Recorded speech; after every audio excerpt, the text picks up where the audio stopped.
I really appreciate you coming to talk to me. How's lockdown been? How's it been for you? What's it been like?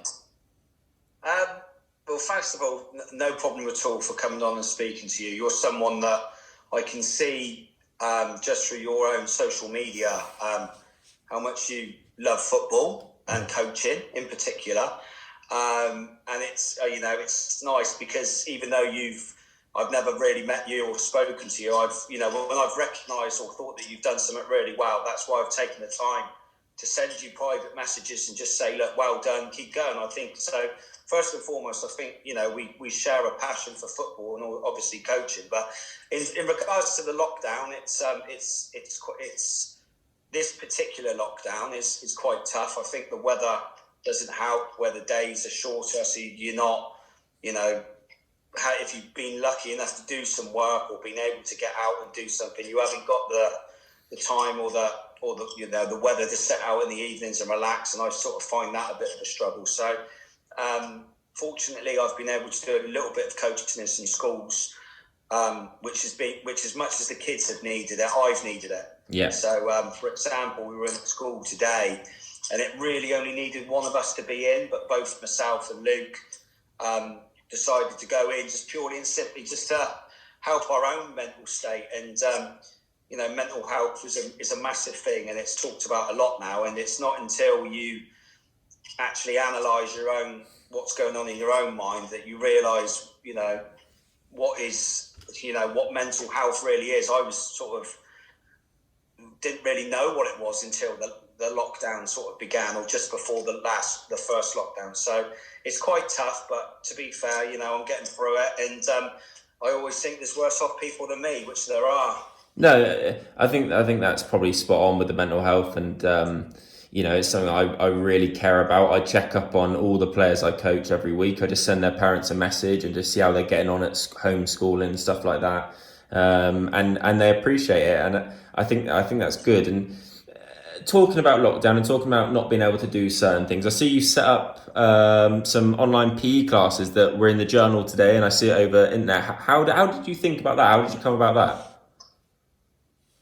Well, so what we do is that it sort of starts in my philosophy of coaching. So I don't, everyone's got different ways of coaching, and, having now been a coach for 15 years, doing it professionally as a livelihood for 10, 11 years now, you learn different ways of doing things. And one of the things that I've learned, and I genuinely mean this as well, and anyone that knows me really will know this, that there's no right or wrong way of doing it. So I don't look at anyone that does anything, whether it be different to me or the same as me, and I don't criticise it, because, it's very much that the national game, and we've all got opinions and we've all got ways of doing things. And I think that's one of my biggest strengths, is that I'm open-minded to learn from top people, and at the same time look at teachers and watch what they're doing in a PE lesson or at lunchtime. So the online PE idea came up because I believe that within our football coaching, we work a lot on how to do things rather than just doing it. So my own belief, even though some people, like I said, I don't want to contradict myself, but some people would believe that a different way of doing it is to, for example, just play games, or you can ask a boy to kick a ball to someone, or pass a ball to someone, or shoot, but I believe in the fundamentals of how you do it, why you're doing it, where you do it, and so how, why, when, and where. Okay. And those questions, I think, are related to PE. So we work in schools. We work in 21 schools have signed up for the online PE, but we work in 15 of them. And basically, we go in and we deliver football sessions, we deliver PE sessions, and we do pupil mentoring. So we basically work with children that have got SEN requirements. We work with children that are, for example, their mum and dad, they come from a broken family. Yep. And they need, a little bit of guidance. We work with children that have dads that are in the army and are Yep. away a lot, so they don't have the male role model. And we try and use football and sport to encourage them to work and be, polite, well-mannered in school, and work to use the football and sport towards their academic stuff as well. So get them on a good path. So that's where we work in lots of schools. So the academy that we work for, that our academy we've got, Australia Academy of Football, is on a Wednesday night. Okay. That's purely football based, but our main bread and butter, if you like, during the day is working in schools delivering that program. So when the lockdown came, we just decided that we wanted to give something back to the children that we weren't able to teach. So we're still in some of the schools working with some of the key workers and SEN children and kids that are still at school. But it just we just sent it to a couple of schools.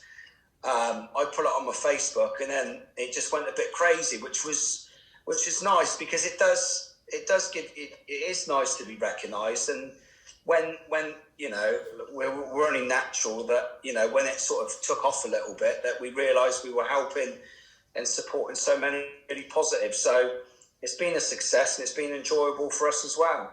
No, that's and it's something I looked at, and I didn't message you about it, but it's something you look at on Facebook sometimes, and you just go, wow, or like, fair play. It's really a positive thing to do, and you're doing it all, and it's all online on YouTube, isn't it? You've set up the videos on YouTube. Yeah, we send the video direct to parents, but we've also put it on the YouTube page. But at the same token, I think there's so many people out there that are doing good things as well. We're not the only ones. Do you know what I mean? Yeah. So, it's not a case of jumping on bandwagons. I think everyone, like I said, if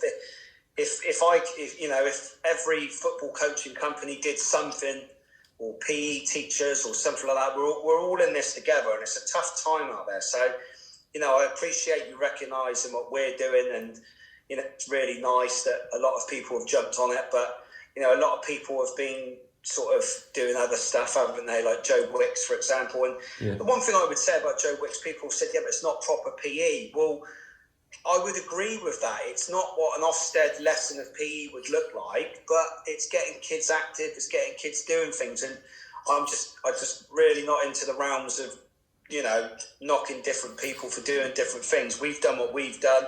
Some people have loved it, and and anyone that wants to join in is more than welcome to. No, so I think you're spot on there about not putting it down on what other people do. So I work for RTC, and the stuff they've set up and the amount of effort Matt and Rob put into the lockdown plans, and we're on it. We work really hard Wednesday, Friday, Saturdays. You've got Stowe Sports School. I know Dean Stowe quite well. He used to be my coach when I was younger. They're Basingstoke and Andover based. They do something, and he's been setting up YouTube things. You got Pezzers who do a little thing. They do their ball mastery thing, and they're brilliant at what they do. So it's good that everyone I know is doing something to try and help, because at the end of the day, football, brilliant. If it's football coaching, brilliant. But if you're getting the kids out and you're keeping them mentally and physically fit, that's what you've got to sort of be looking to aim to do, and give the parents a break, because homeschooling is hard.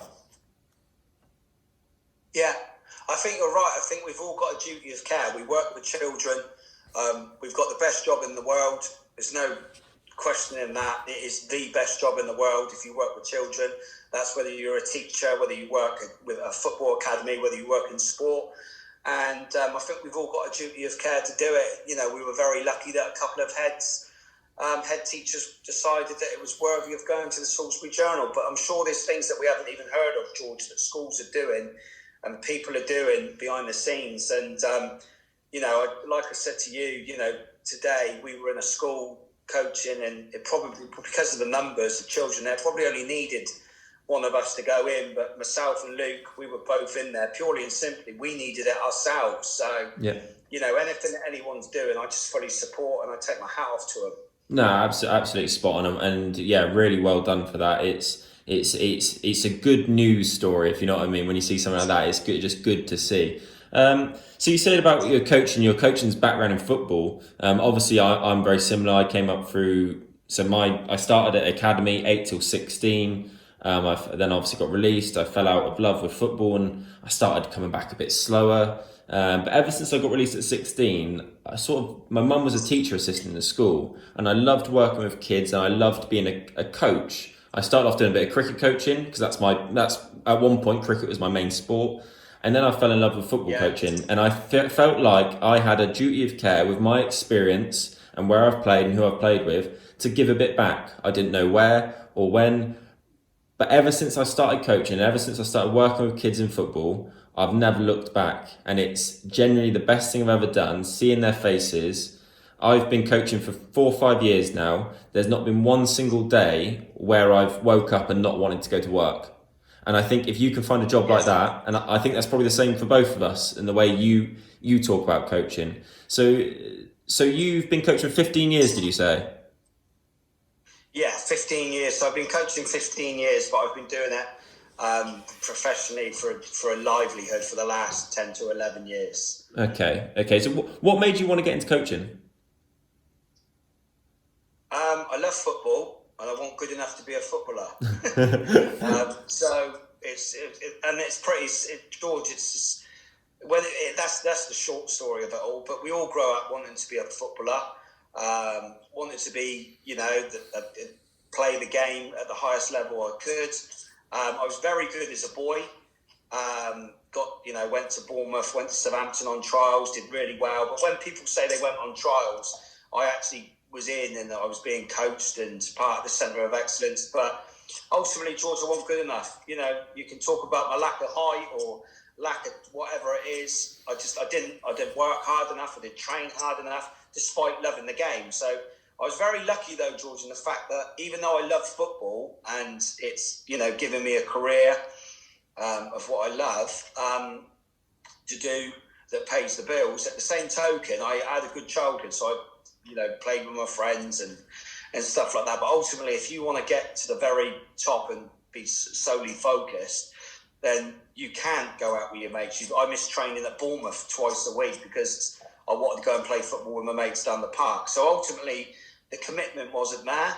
And then when I got to about 25 years old, I was just playing with my mates, and an opportunity come up out of the blue to be the manager stroke coach. Because coaching back in 2005 when I started wasn't recognised as a career, and coaching wasn't even recognised, in my opinion, as something. It was, you just had, if you were a good player or someone could run a team, training was five-a-side. So, pardon me, cut a long story short, got the opportunity to coach a team called Bemerton Heath Harlequins Colts, which was a team that was formed to bridge the gap between the youth team and the reserve team, so to play men's football, even though they were 16, 17, 18. And I turned up one day to take the first session, never coached in my life.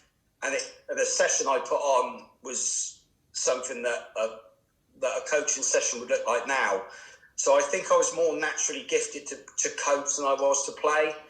Ironically, since I've been coaching, I think some people will laugh at me listening to this, but I think I've become a better player. I wish I was coached when I was younger.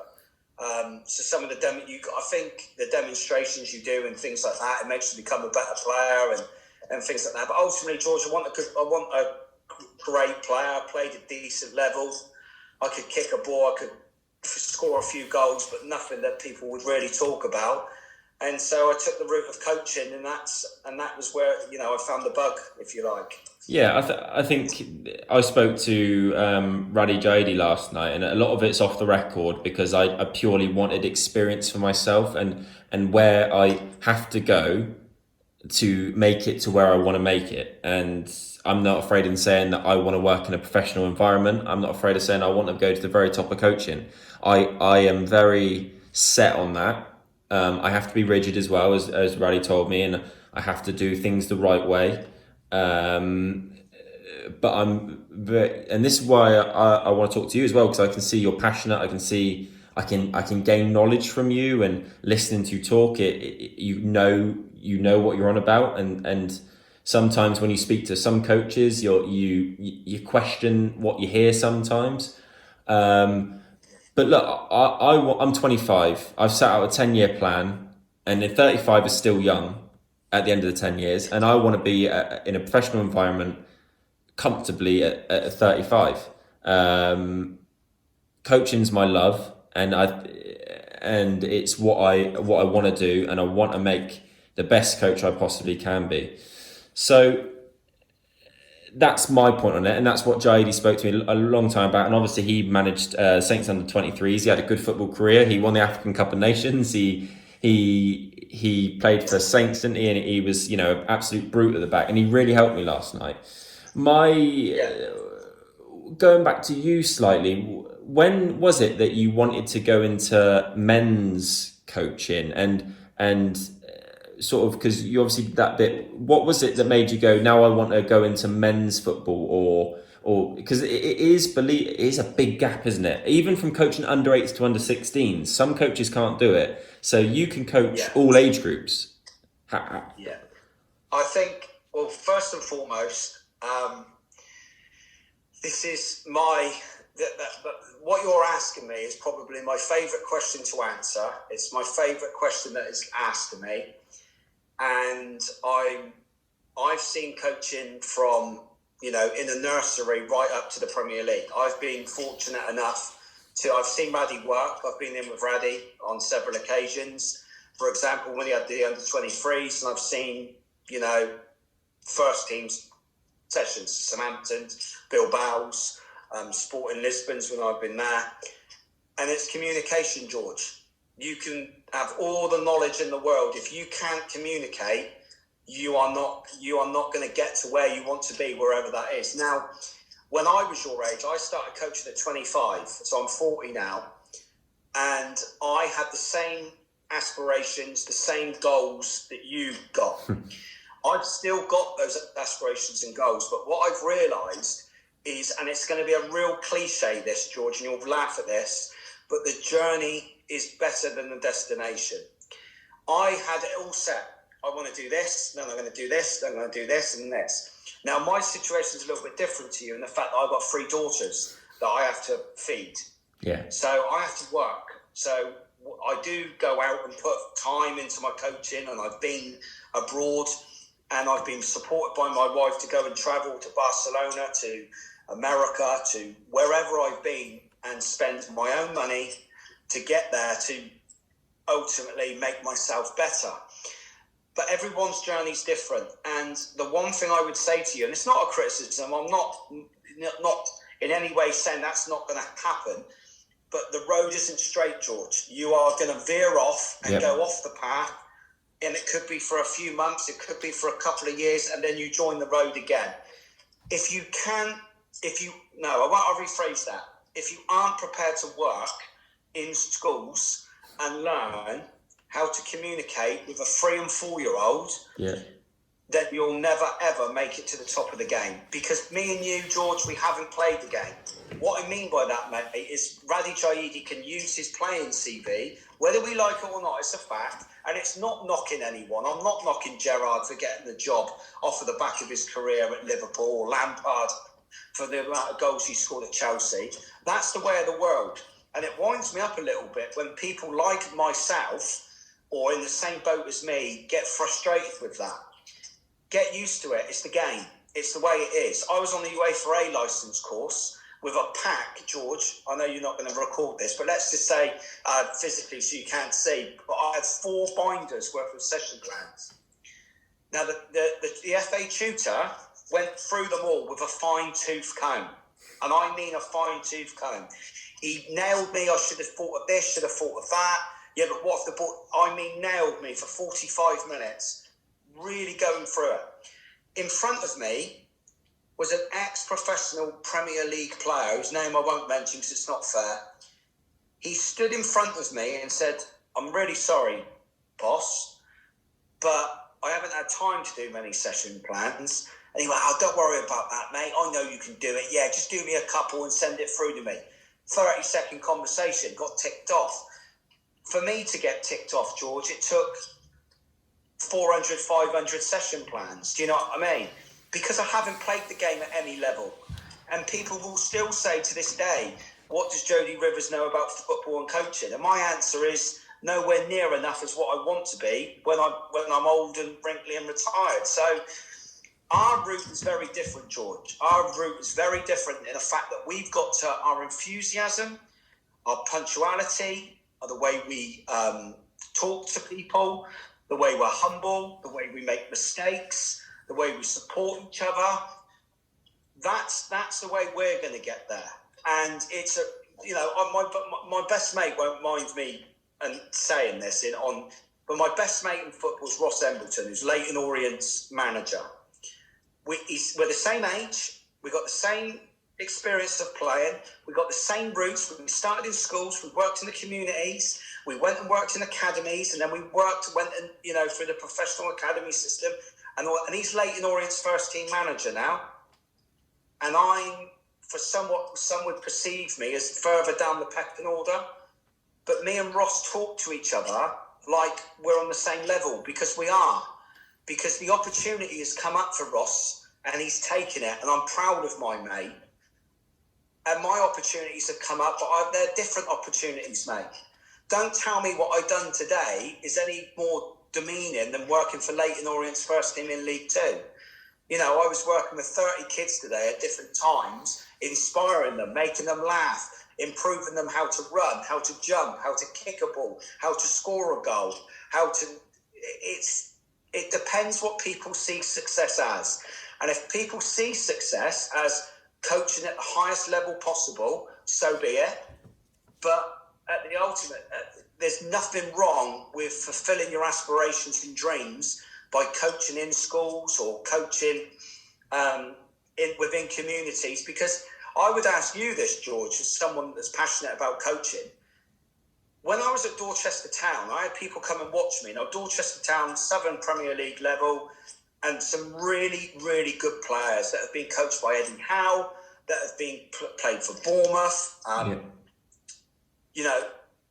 Anyone that watches me coach there will think I'm a good coach, George. Yeah. Because I've got good players, mate. Yeah. Some of the sessions I would put on, anyone sat in the stand would go, wow, this coach is unbelievable. What they don't hear is the little words I'm having with Blairo, who's now at Eastleigh, the little words I'm having with, Charlie Davis, who's played for Bournemouth, who's played at Weymouth, and Neil Martin, who's made 500 odd appearances at that level. What they don't see and don't hear are the little words you have in their ear about maybe their approach to a ball, their timing of their run, or the movement of when to go. Not don't go too soon, don't go too late. That's coaching. And that is learned and taught talking to a 5-year-old. It's as simple as that. Obviously, you change the vocabulary and you change your way of talking to them. They don't want to be spoken to like a 5-year-old. But how I got Tom Blair to dribble quicker with the ball is no different to how I teach a 5 and 6-year-old how to dribble in a school or at my academy. So I just feel that, I think it's brilliant that you've got a plan. But my advice to you, and it's not a negative, George, it's a positive, is don't worry sometimes when you don't see yourself heading in that straight direction. Yeah. Trust me, all these bits of things you're taking all the time on the path, veering off, you need them to be able to get where you want to get to. I think you're spot on about working in schools and stuff. I worked in schools for a long time with my last coaching company. And believe it or not, before I started working in football, I worked at Five Rivers Leisure Centre in a creche, changing nappies, talking to 2-year-olds. Yeah. And that's where I started. Yeah. And it's absolutely hilarious. And people would laugh at me because I was playing football. I'm 19, 20, and I'm sort of like, one of the lads or whatever. And I'm changing nappies for kids that aren't even mine. I'm working in a creche with 2 or 3-year-olds. And it's like, why are you doing that? But it was the first step in where I wanted to go. I believed it was the first step. But sometimes I have people, George. Lots of coaches text me, message me. Hi, Jody, can I come and watch you work? Yeah, no problem. So I'll say to them, I'm down the school Tuesday doing an after-school club. Come and join in. Oh, yeah, I was kind of hoping I could watch you at your academy, or when you do because I coach a lot of professional football academy players. I do lots of one-to-ones and group sessions with them that I don't even tell people about, if I'm honest with you.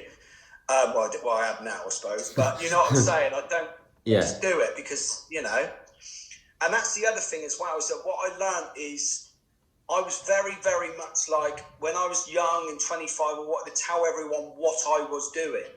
And I think that now, dare I say, because I've built up a reputation, and the reputation might not be as a good coach. I just think the reputation is of someone that loves football.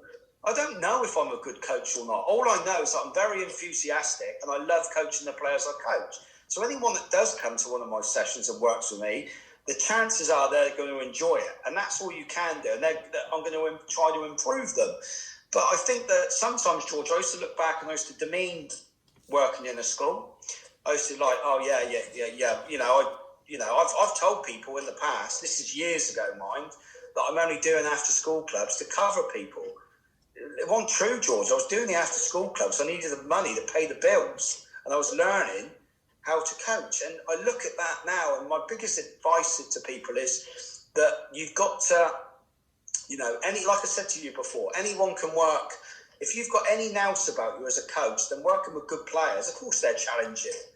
But at the same token, I think the real coaching is down in the schools, in with kids, you know, and good, not just schools, but academies and stuff like that. And then you'll find that, you know, to improve players at any level, it's all about your communication and what you've picked up from little bits and pieces from basically working at all levels. Yeah. Okay. Yeah. I completely agree with that. So you gave a little bit of advice there. I'm going to say it's advice for me because I'm a coach. But what advice have you got for coaches? And I believe it's going to be something along the lines of don't be afraid of working in schools, isn't it? And don't be afraid of doing jobs that you might necessarily have put down a year ago or so. Is it something along those lines? I agree. Quite a few things. People ask me that. One of the things is, yes, go and work in schools. Like I've said, they don't need to. I think we've covered that. Anyone that's listening to this doesn't need to repeat why I think working in schools is important. Yeah. You know, just touch on it. But you learn to communicate. You learn to communicate with the parent. Yeah. You learn to communicate with the school receptionist, the head teacher.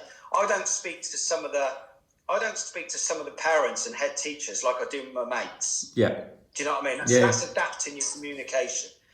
The other thing about coaching, the advice I'd give to coaches is be a coach that is open-minded and looks at things and is how can I pull it? I wrote a blog a couple of years ago, and I was watching MasterChef, and John Turode, who's one of the chefs on that and one of the judges on that. I always remember I was watching a program of and that program's the best program I've ever watched to help me become a coach, MasterChef, because if you look at a chef, how they design, and they basically get some ingredients and they have a recipe and they have the end bit of food. Do you know what I mean? The end meal. And that's coaching. You have your ingredients, you have your recipe of how you want to do it, and then you have how you want it to look at the end. And I remember John Turode turning around and saying, I don't like cucumber jelly, but that is an amazing cucumber jelly. And I'm thinking to myself, that's someone that's recognised as something that they don't like, but can understand that it's really good. Yeah. And that's what I do when I look at coaches. I've looked at coaches and players and thought, well, that might not be for me, but why are they doing it? And to see, you know, like different philosophies. You know, we all want to play Guardiola style or Klopp style, but if Sam Allardyce does that with West Brom, I think they're down. Do you know what I mean? Yeah. So we've all got different ways of doing things. So to be open-minded. The other thing is you've got to have a thick skin. You have got to have the thickest skin going. You are never going to please everyone. You are going to get people that knock you for the sake of knocking you as well. So sometimes they might knock you, George, because what they're seeing is something that they don't agree with. I get people now that still knock me because they just want to knock me, mate. All right? They might not like me. They might be jealous of me. They might be envious of me. They might look at some of my posts on social media and think, here he goes again. He's banging on about himself or where he's been, what he's done. And I think that you've got to have a thick skin. And that comes with players as well. You know, there was you go places, and not everyone will like what you do. But I think one of the things that I learned more than anything is that if you're on time, if you're prepared, if you've got enthusiasm, again, that all comes from a mode that you learn in schools. I remember it was pouring with rain at Dorchester one night, and it was literally, mate, pouring. And we were going to do a real technical session of team shape. And I thought, I can't do it, it's too cold, too wet, I'm going to lose them. So literally, I just gone, right, bang. And before I knew it, we were doing... And one of the players come up to me and he said, Jody, how come you were so calm and just... And it was because I'd learned how to adapt, and I'd learned, you know what I mean, how to, just go to a mode, if you like, that was in my brain that I taught myself. So be open-minded, but sorry, this is where I was going with that. But one of the players come up to me and he was like, look, this doesn't suit me. I'm a centre-half and yet you're asking us to do this. So we talked about it and I tried to, then I sort of drop things in. But rather than get funny about it and get all snotty and tell him, no, this is how it's going to be, I adapted again. So you've got to be able to adapt. You've got to have thick skin. You'll get people ridicule you. You'll get people knock you. You get people laugh at you. People laugh, George, at enthusiasm. Yeah. People laugh at enthusiasm.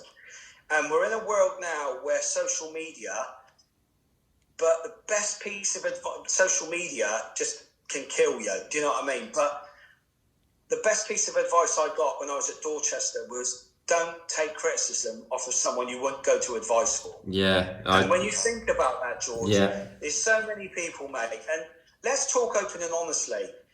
The reason why I agreed to speak to you is I was talking to one of my coaches about you today, and he said, why are you doing a podcast with George? Because you're very selective of who you do your podcast with. I said, because I see myself in him. Yeah. I see myself in him. He's got all the traits that I have: enthusiasm, knowledge, passion, wants to coach. And I look sometimes at some of the stuff that you put on social media and people, they come back and mock you, mate, like they do me. Yeah. And sometimes I see you get involved in discussions and all that. My advice to you personally, and again, I'm not talking you down. No. I said I admire you. I think you're doing fantastic. Don't listen to it, mate. I think you're spot on there. But don't listen to it. I think also I'm stuck in this social media age, and it's still a bit of immaturity where my dad just goes straight away, don't reply to stuff like that, don't do that, and he can just tell, he's on Facebook, but he's just like, I ain't gonna reply to that, whatever. But for me, I really appreciate what you just said. It still does bug me to a bit, and I try and help people I work with now in coaching, and I explain our job like this. You wouldn't go to an electrician and tell him how to sort out your electrics in your house. But everyone would come up to a football coach and tell you how to coach football. That is what our jobs are. But millions of people, George, don't watch people do electrics every day. No, this is true. We've decided to go into an industry where every man, woman and his dog has an opinion. And we chose that route. So when we put stuff out, we are open to criticism. Yeah. Social media is I made a massive mistake, mate. Massive mistake at Dorchester Town, which I talk about openly. And people say, why don't you just stop talking about it and let it, just let it slip away? No. When I was at Dorchester Town, so the manager that I went in with, a good mate of mine, it kept the club up the year before. Unbelievable job to keep them up. We put a squad together in the summer, and it needed time. Unfortunately, for any reason, lots of different aspects, that time, Dorchester had been down the bottom of that league for the last 4 or 5 years. So I don't know why people were so shocked to see us down there at the time we were. But I believed that we were doing things the right way. Yeah. And we lost a game at Tiverton. We lost 2-1, and they went top of the league by beating us that day. And the press got hold of me, asked me, and I put on social media as well, success isn't always judged on the scoreboard. George, Dorchester Town have fans. They're not, with all respect, it's not a Wessex League club where some of the Wessex League clubs have people that go there and support and are just there. Not just there. They're there because they love it, but they're not going to criticise over, even though they've got an opinion. But Dorchester have got a fan base, mate, that travel around the south of the country with them. Jody, what are you talking about? Success isn't judged on a scoreboard. Mate, I've just spent 100 quid today to go and watch a game of football. We've conceded in the last minute. Don't start talking that crap, mate. You're not teaching kids now and all that and the other. And that's when it came to me that they were talking about like men's coaching and boys coaching. It's not different, in my opinion. The communication is different. Yes. If I said that, if I was coaching your under 12s, the parents would go, yeah, I like that, Jody. But when you're coaching a senior team of players that are semi-professional, it's not really the thing to say. No. Now, the reason why I'm bringing it up, George, is because I made a mistake. So you've got to think about, again, it goes down to communication, making mistakes.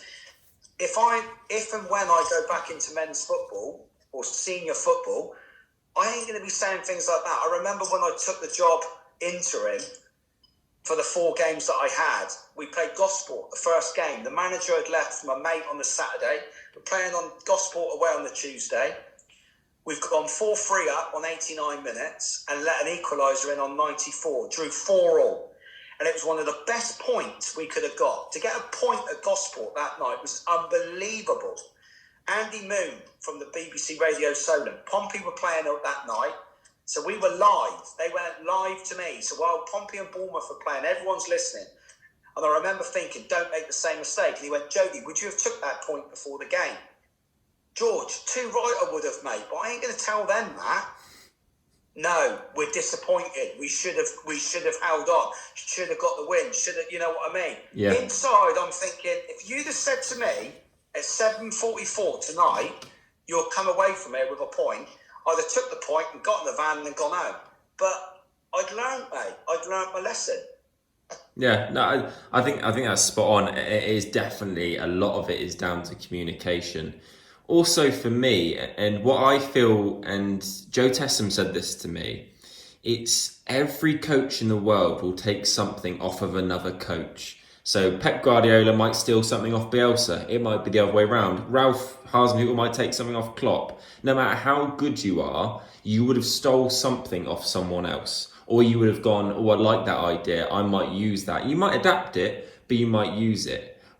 A lot of coaches straight away go, oh no, I'm not sharing that, I'm not sharing that, I'm not sharing that. I feel like sometimes the best coaches they would have copied something along the way 100%. And I feel like a lot of people are worried about that. A lot of people are oblivious and, what's your opinion on that? Do you think that's true? Yeah, it is true. It is true. There's no two ways about it. It's a very cutthroat industry, whether we like it or not. Some people, I'm very open. In the fact that I probably talk too much from the heart and not enough from the head. But at the same token, it's the way I am. But I don't. Yeah, I know people that have mocked me and never seen me work. Simple as that. Well, okay, fair enough.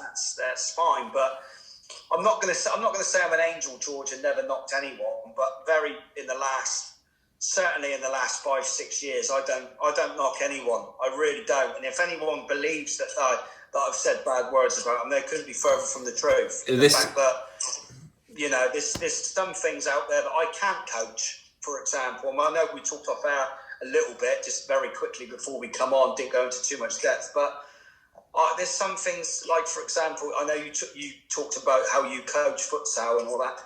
I've got the ironic thing is, George, I've got a futsal qualification. When I was at Bournemouth Academy, they put me through a futsal coaching course.